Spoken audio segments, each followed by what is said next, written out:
That's the moment that Rletto will probably never forget. One chair turned and then another, and he was face to face with his musical heroes. Suddenly, the air had picked up behind him and he had wings. All of his life, he had been building toward this moment, and yet the moment is far from over. It's just the beginning. He's a pop artist with an impressive catalog that includes 8 singles. You can find them now. Go ahead. We'll wait. Go do it. He's a 2018 graduate of the prestigious Berklee College of Music. He's got a degree in performance and the music business, and that's going to come in handy. I can predict that. He's provided background vocals for Lucius and Rosanne Cash, and he sang, they say, to Pharrell Williams. And I got to hear that story. And a nod of appreciation and love to grandmothers who always inspire us. Rletto also owes his love for music, thanks largely in part to his grandmother, whom he'd watched sing in the church choir as he grew up. Rletto likes to describe himself this way: if Dojo Cat and the Weeknd had a baby, it would be me. Congratulations on all of your success on The Voice. Welcome, Rletto. Welcome to the show. What's going on? What's going on? I hear the tune. You're already singing. That was the best thing forever. I appreciate that intro, man. It was kind. Thank you. But well, it's really nice to see you. We were talking off air here. I'm going to spoil a little bit. I did most of my praise for Rletto and his music and his just relentless pursuit of perfection. It seems to, if there is such a thing, to your image, to your art form. Yeah. From the music to the videos to the to logos to photos to your work on The Voice.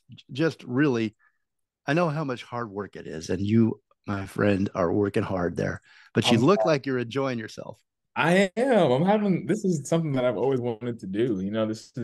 It wasn't just like a hobby. I was like, I want to do this for the rest of my life. Like this is my job now. So I've always liked to be good at my jobs, and that's what I'm gonna keep doing, I guess. And do you have any doubt ever? It doesn't feel like you do, but I'm sure you're human. But did you have it? You're like, this is what I'm going to do. Any doubt?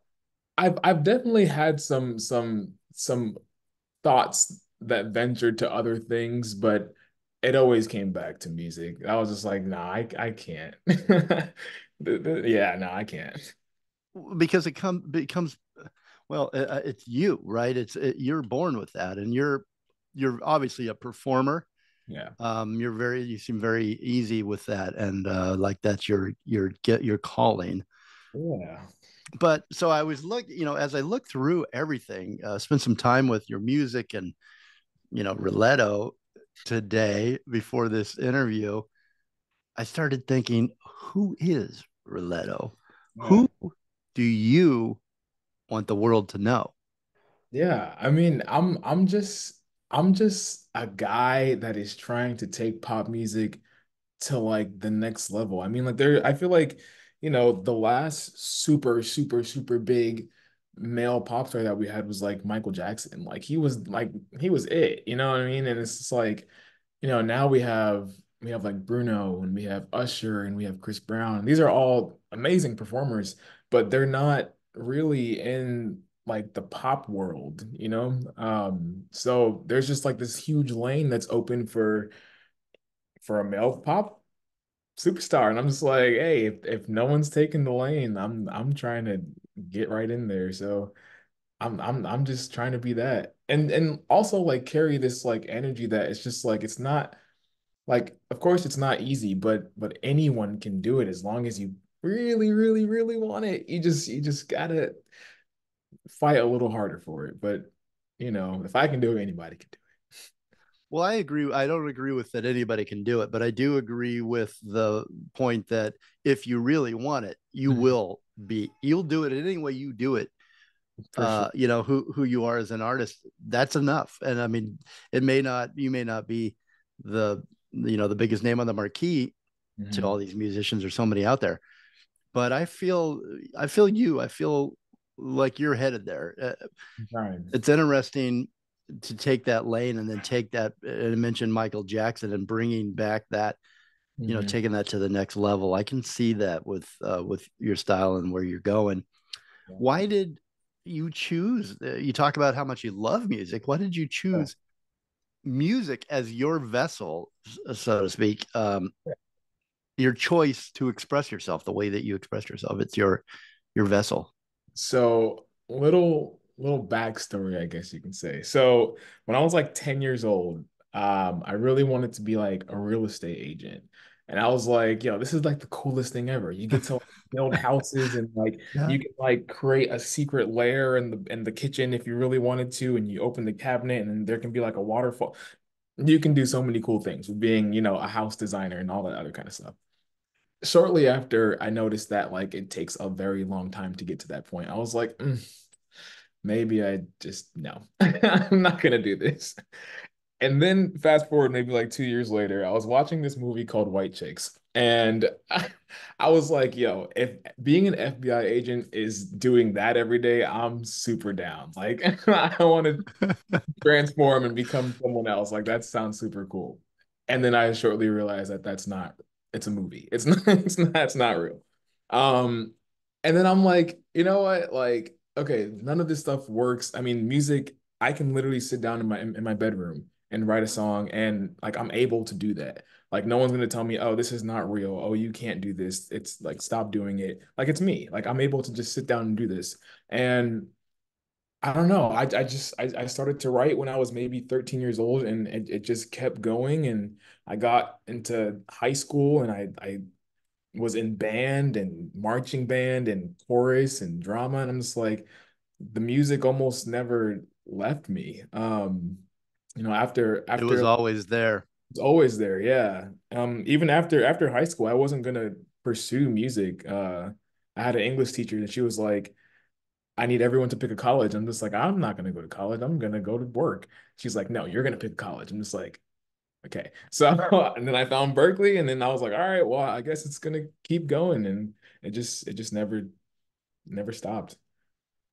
Congratulations on Berkeley, by the way. I mean, that's like a Juilliard, or it's one of those top two or three. It's like a Yeah, it's very, very a tough one. prestigious school to get into. Congratulations. I'm not surprised though. So now music was always there. You had, Yeah. but also it sounds like your imagination was always there. You're a storyteller, and you also get pulled into stories. I mean, that thinking about walking into a kitchen as a realtor and there's you open the cover, there's a waterfall. I mean, that's incredible. That's a very, very cool story. I Uh, have a crazy mind, man. yeah, it works for what you do. So music again, there always, and all of a sudden became, this is what I have to do. Right. Yeah. And at what point, I wanted you to take me back and bring the voice into this a little bit. At what moment did you remember the moment that you decided to apply for the voice? So I've always been so against these TV shows. Like I was like, oh, I don't ever want to do this. And I was like, why is it always like so strange when they're on stage and why do they seem so nervous? And it's like it's so different when you actually get there. But going back to, the initial point of it, I actually got reached out to on Instagram. One of the casting producers, he found me on Instagram and was like, I love your style and I would love for you to audition for the show. And I was like, maybe. But then I thought about it. I was like, this can be a great opportunity. Let me just try it out and see what happens. And it's not like you just audition and like you go. Like there's literally several rounds before you even get to the blind auditions. Um, and I was just like, this could be cool. Let me not knock it until I try it. It could be an amazing experience, and it was, and I'm happy I did it. Yeah. Good, good. It was so that at that moment though, where were you going with your music? At that point, where you were Oof. writing your own music, you were producing your own music? Yeah. I had just moved to LA. It was maybe like the end of 2022, and I'm telling like this show films for so long. It was such a long process. I was going to ask, was it did it feel like as if you were on, you had momentum going already for Yeah, this? yeah. I was like, oh my gosh, is it ever gonna air? Are we ever gonna see the light of day that we're on this show? It was such a long process, but I mean, I don't know. It was incredible. I mean, like I was already writing music, but I didn't know what was next. I mean, I had a lot of different job opportunity offers in music, but it wasn't for me. It was for other people. How were you feeling about your music career at that time? Do you remember how you felt I then, do. as far as personally about your career? Were you feeling good? Were you feeling dissatisfied? Did you want more? Um, State of mind. everyone, a lot of creatives move to LA, um, to chase their dreams and become whatever they want to become. Um, I had been in LA for 1 month, and I was like, dude, I don't have a job in music. I don't have anything that I want to like. What am I doing here? Get me out of here. And I felt like I had made like a huge mistake moving to LA until February 5th. I got a call from an old friend at Berklee. She was like, "Hey, you want to meet for lunch?" And I'm just like, "Sure. I'm not doing anything else. Why not?"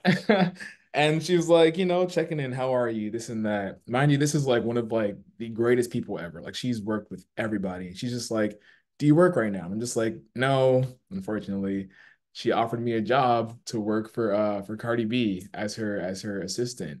And I was like, I don't know how to do that, but sure, sure, I'm down. Let's do it. And That sounds like a challenge that you'll yeah, accept, that you it have was to accept. it was definitely a huge challenge. But I mean, like, I was just like, this is the next step. Let's just bite the bullet and just go for it. And literally the next day I was on set with Cardi. I was with her for a couple months.